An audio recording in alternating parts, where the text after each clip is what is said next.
Hi, welcome. Enjoy the content, subscribe, and turn on notifications. Amanda waited for Daniel to come home like someone waiting for the last piece of a puzzle to finish something that was already decided. He opened the door with fatigue on his shoulders, his tie loosened, and his eyes searching for peace. He found his wife sitting at the table, arms crossed, her face too serious to be just tired. He realized right away that something was wrong.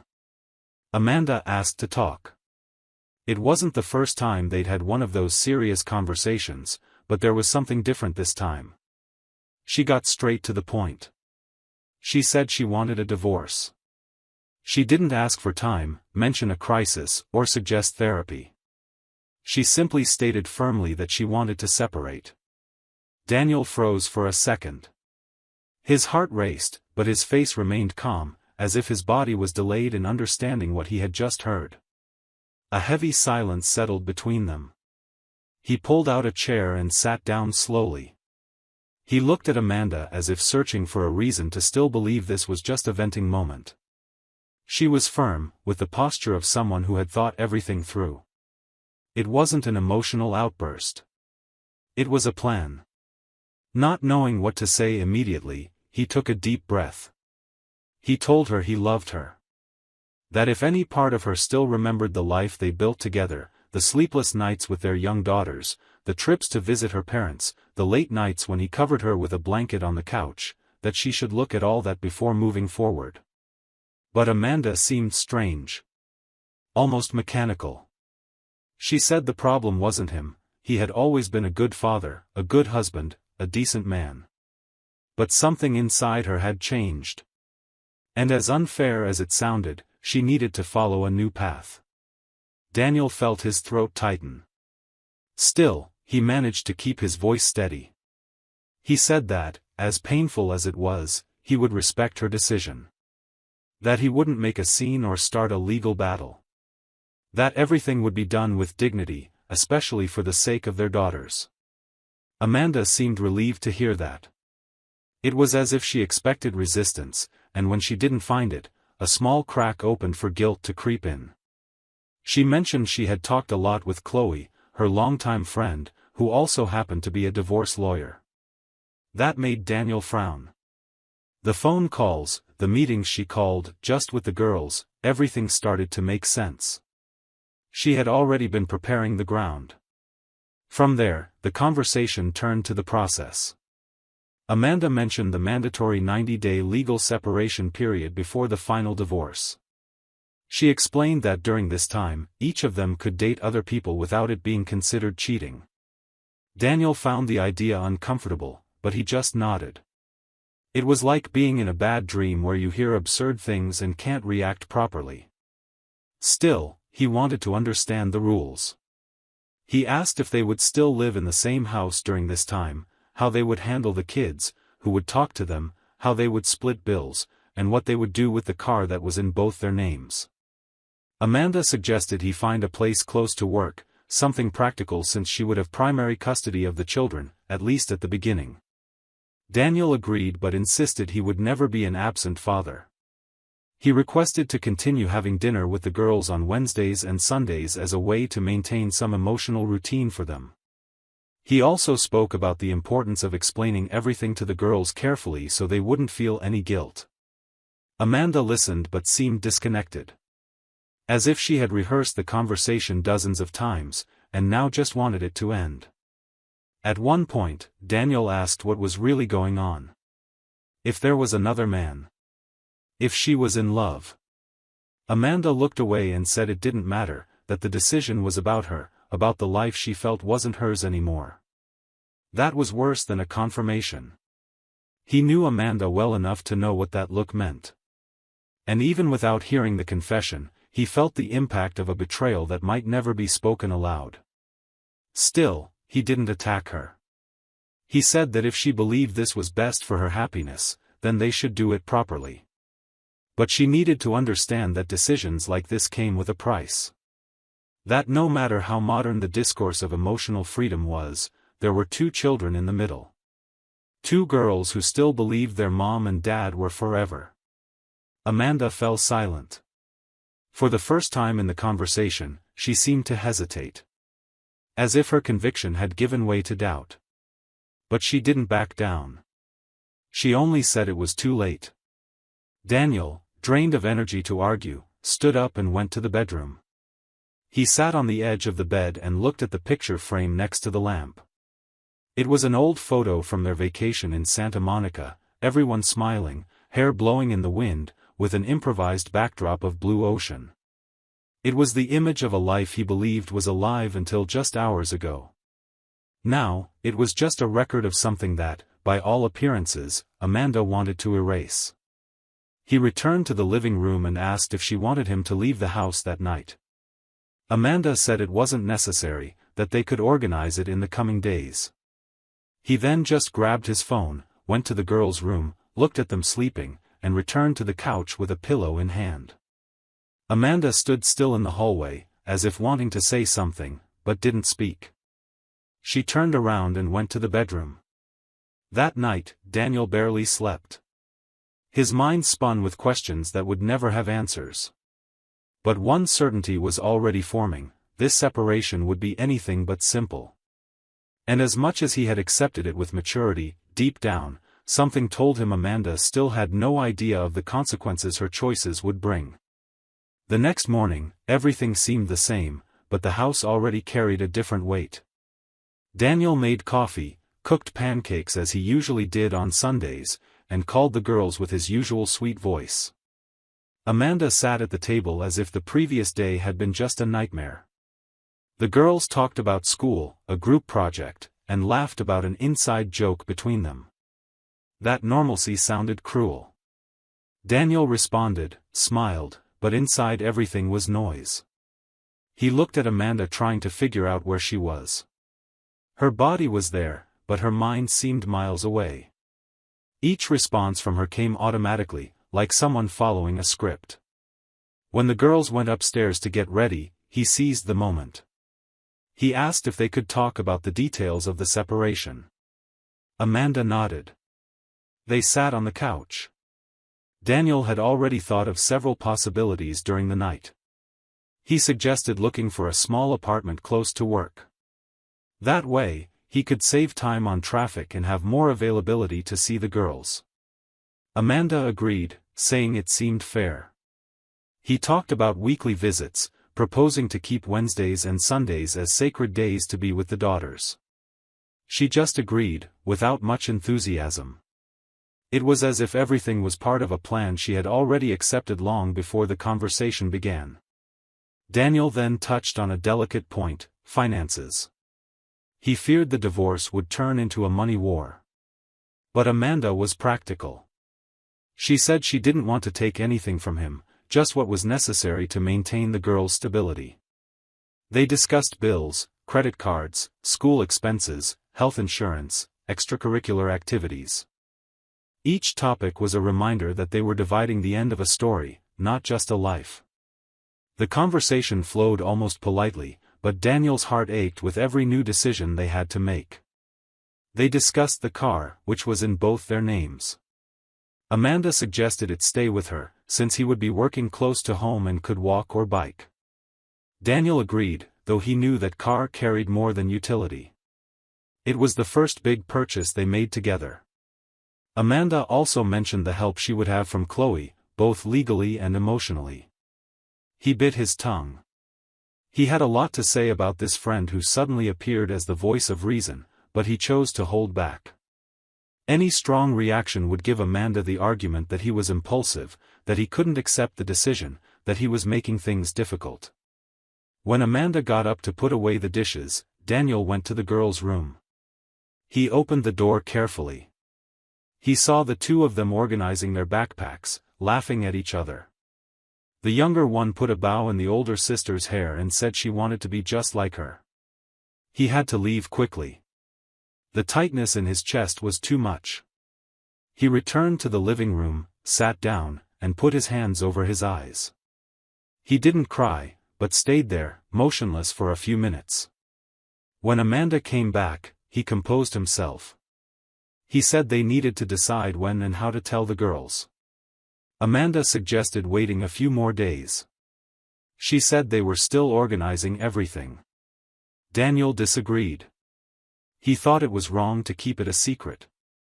The girls would sense the change in the air, notice absences, comings and goings, and that would only create confusion. Amanda then suggested the following weekend. Enough time to think about the right words. Later, when the girls went to the movies with their grandmother, Daniel decided to clean out some drawers. Going through his papers, he found an old notebook. It was an improvised diary where he used to jot down thoughts, grocery lists, and even travel ideas. On impulse, he wrote down names. He started with acquaintances, women who once showed some interest. The school psychologist, the bookstore manager, a colleague from his old office. Without thinking, he wrote Natalie's name. As soon as he finished, he ran his pen over the name of his sister-in-law, covering each letter as if trying to erase his own guilt. He closed the notebook and hid it at the bottom of the drawer. It didn't mean anything, it was just a way to show himself that the world hadn't ended. It was a pathetic gesture, but it helped him breathe. That night, Amanda came back from the supermarket. She brought ice cream for the girls, as she often did when she wanted to please them. Daniel watched her trying to maintain a normality that no longer existed. When she went to put the groceries away, he approached and asked if everything was okay. Amanda responded with a weak smile. She said yes. Daniel then commented on the division of household chores. He said he would keep paying the bills, but that she should also take on some responsibilities. Amanda got irritated. She said he was being insensitive, that she worked too, that it wasn't fair for him to act like he was being more generous. The argument was short but intense. Daniel preferred to end it there. He said he didn't want to fight, he was just trying to organize things so no one got hurt too badly. The next day, Daniel woke up earlier. He made coffee and went out to look for an apartment. He visited 3 places, talked to 2 real estate agents, and found a simple studio, 5 blocks from work.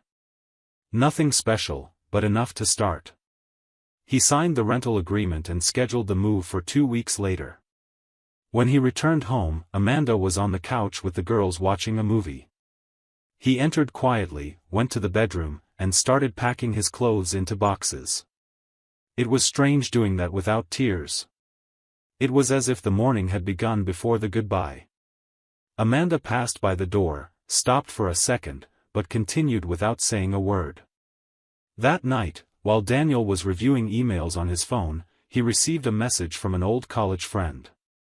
The friend said he had heard about the divorce through Chloe, that the news had spread too fast. Daniel simply typed, "It's true." When he turned off the light, he realized he had been the last to know about his own story. Amanda had already told her friends, already had a support network set up, plans made, options open. He was still at the beginning, trying to figure out how to keep living a life he no longer recognized as his own. Daniel scheduled a day with Amanda to tell the girls. He didn't want to stretch the silence any longer. The girls already noticed the changes. The older one started asking why he left so early and came home so late. The younger one slept poorly, dreaming of confusing things. They sat together in the living room, the 4 of them. Amanda held the younger daughter's hand, and Daniel did the same with the older one. With a firm but soft voice, he explained that Dad would be living somewhere else for a while. That both of them still loved them deeply. That none of what was happening was their fault. Amanda tried to add, saying the 2 adults needed to think about the future. The girls listened in silence. The older one cried softly. The younger one asked if it was because of a fight. Daniel denied it, saying it wasn't because of a fight, but because of hard choices. After the conversation, they hugged both girls tightly. Amanda went upstairs with them, spending some time in the room. Daniel stayed seated alone, unable to get up. Inside, he felt like he had lost something that might never return whole.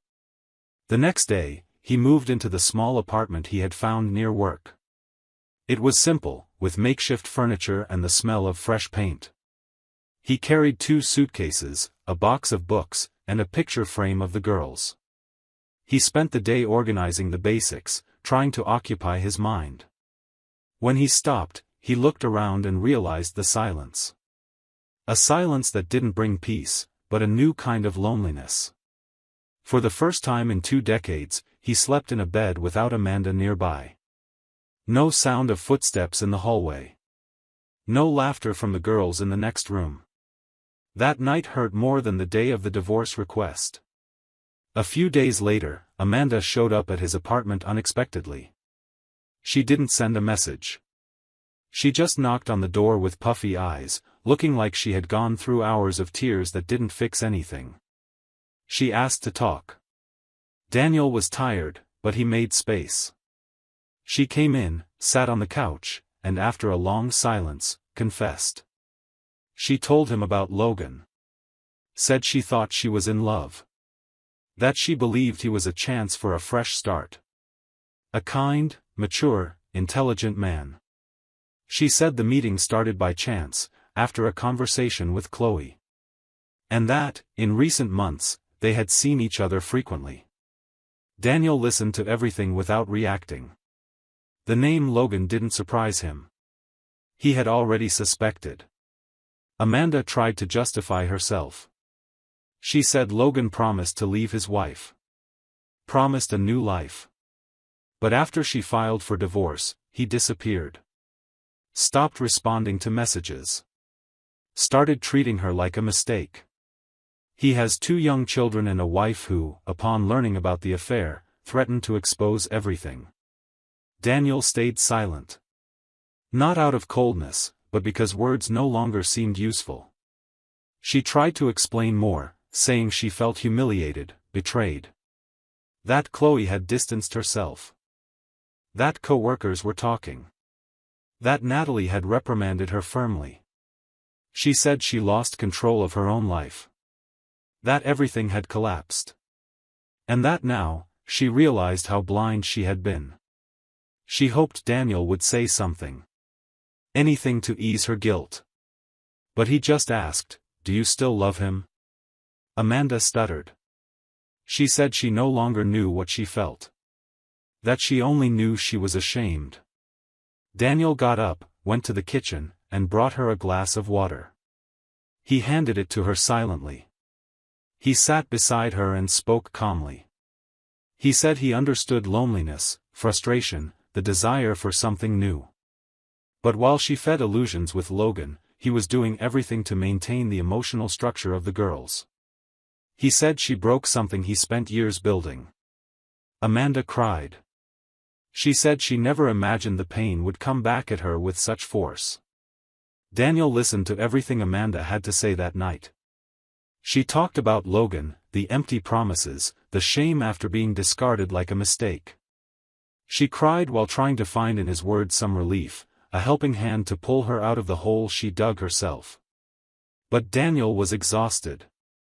He waited for her to finish and then, without raising his voice, simply said she needed to leave. He explained that he couldn't help anymore, that he was already taking care of the girls, the new apartment, his own mental health, and carrying her pain too was too much. Amanda tried to resist. She said she needed someone. But Daniel remained firm. You chose to leave. Now you need to deal with what that means. She stood still for a moment, as if expecting him to back down. But he didn't. Amanda then grabbed her bag with trembling hands and left with guilt-filled eyes. 2 days later, Amanda returned. She said she had left a coat in his apartment. Daniel let her come in quickly to grab it. While looking for the coat on one of the shelves, she saw the old notebook.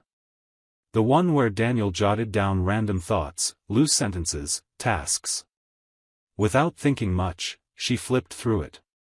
And stopped at the page with the list. It was names of women. Some she knew. Others she had never heard of. But there, among them all, she saw one that made the ground disappear, Natalie. Her own sister. Amanda felt her stomach turn. She closed the notebook forcefully, turned to Daniel with wide eyes and contained rage. "Are you serious? You made a list of women to date? Including my sister?" she asked, her voice faltering between shock and anger. Daniel looked at Amanda coldly. "Yes, I wrote that. And you know what? From the moment you asked for a divorce, I stopped owing you any explanation."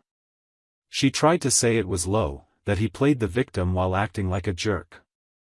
But he didn't let it slide. "You got involved with a married man. Lied to me, lied to the girls, destroyed everything we built. And now you come here demanding accountability for a list written in a notebook?" Amanda grew even more nervous.